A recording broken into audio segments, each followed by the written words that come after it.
इस वीडियो में दिखाए गए नाम, वर्ण, व्यवसाय स्थान और घटनाएं सभी काल्पनिक है।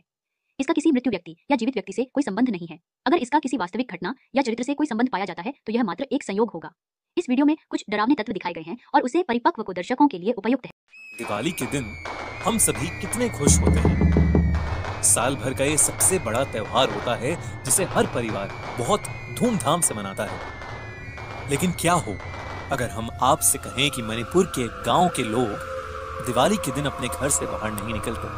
क्या हो कि अगर हम आपसे कहें कि एक ऐसा गांव है जहां दिवाली खुशी का नहीं बल्कि खौफ का त्योहार होता है। मणिपुर के उस गांव में अब से लगभग 400 साल पहले एक बेहद सुंदर औरत रहा करती थी जिसे काला जादू आता था। गांव वालों को उसके बारे में पहले से पता था, लेकिन कोई भी उसे रंगे हाथों नहीं पकड़ पाता था। उस औरत ने गांव के एक हट्टे कट्टे पहलवान से शादी कर ली थी जो पूरी तरह से उसके वश में था। उस औरत के 2 बच्चे थे जो कि उसे बहुत प्यारे थे।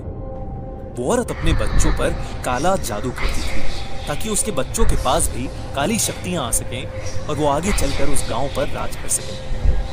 ये बात किसी तरह से गांव वालों को पता लग गई, इसलिए गांव वालों ने मिलकर उसके दोनों बच्चों को चुरा लिया और उन्हें बांधकर नदी में फेंक दिया।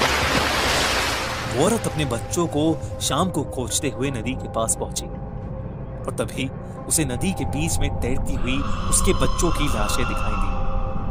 वो अपने बच्चों की लाशें देखकर जोर जोर से रोने लगी और उसने कहा कि वो उन सब से बदला लेगी जिन लोगों ने उसके बच्चों को मारा है। उस दिन से वो औरत रोज रात को अपने पति के साथ बाहर निकलती और गांव के बच्चों को चोरी करके अपने घर ले आती। इसके बाद वो उन्हें सुलाकर उनमें अपने बच्चों की आत्मा डालने की कोशिश करती। उसका जादू अभी इतना भी मजबूत नहीं था कि वो किसी मरे हुए इंसान को जिंदा कर सके, इसीलिए बहुत बार वो अपने बच्चों की आत्मा को दूसरे बच्चों के शरीर में डालने में नाकामयाब हो जाती थी, जिससे उन बच्चों की मौत हो जाती थी। गांव के सारे बच्चे जब एक एक करके गायब होने लगे तो उन गांव वालों को शक हो गया कि जरूर वो औरत ही उन्हें ले जाती होगी। लेकिन दिवाली की रात उन गांव वालों का शक यकीन में बदल गया। उस रात उस औरत के घर से जोर जोर से अजीबोगरीब आवाजें आ रही थी। गांव के कुछ लोगों ने उस डायन के घर के पास जाकर उसके घर में झांकना शुरू कर दिया। उन्होंने देखा कि वो औरत 2 बच्चों को जलती हुई आग के बगल में बांधकर कुछ मंत्र पढ़ रही थी।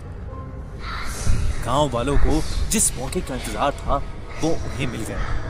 वो पूरी तैयारी के साथ उसके घर में घुसे और उस औरत को और उसके पति को एक खंबे से बांध दिया। वो औरत चिल्ला चिल्ला के बोल रही थी कि आज वो दिन था जब उसके बच्चे उसे वापस मिल जाते। वो गांव वालों से भीख मांग रही थी कि वो उसे छोड़ दें, लेकिन गांव वालों ने उसकी एक नहीं सुनी। दिवाली का दिन था तो गांव वालों ने सोचा कि वो उस डायन को पटाखों से जलाकर मार देंगे। उन लोगों ने उसे और उसके पति को पटाखों से लपेट दिया और उन पटाखों में आग लगा दी। पटाखे जोर जोर से बजने लगे और उन दोनों के कपड़ों ने आग पकड़ ली। उसका पति वहीं जलकर राख हो गया। लेकिन डरने की बात ये थी कि अब वो औरत चिल्ला नहीं रही थी। वो हल्की आवाज में कुछ बोले जा रही थी, जैसे मन ही मन वो कुछ मंत्र पढ़ रही हो। गांव वालों ने इस पर ध्यान नहीं दिया और वहां से चले गए और यही उनकी सबसे बड़ी गलती थी। वो औरत जो मंत्र पढ़ रही थी उससे वो मरकर भी जिंदा रहती। जिन रस्सियों से उसे बांधा गया था वो रस्सियां जलकर खुल गईं और वो औरत आजाद हो गई।